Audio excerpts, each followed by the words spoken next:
stepped away from the corporate world. I poured myself into motherhood. Pero at the same time, may part na naghahanap pa rin nung, alam mo yun, pag ano, naging working professional ka, naghanap pa ng independence of earning, yung contributing sa finances, yung feeling mo, yung feeling ng fulfilled beyond my responsibilities at home.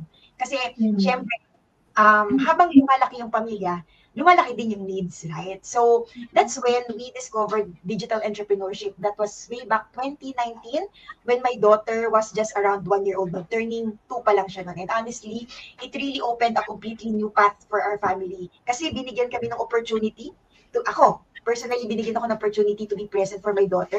And ngayon, I homeschool her. Just financially, this business, it allowed us to finance our daughter's education from traditional school nung nag-start pa lang kami, and ngayon sa homeschooling. So, and we pay tuition fees. We also spend for supplementary classes ni Kali, nung daughter ko, activities. We are able to travel 2 to 3 times a year, both locally and internationally. And eto, yung bahay namin, yung income namin dito, it helped our home renovation, as in with our home renovation. So, ngayon, more on building more savings din, di ba? Kasi hindi naman tayo laging gustong palabas, gusto natin magkaroon ng savings, investment. And then,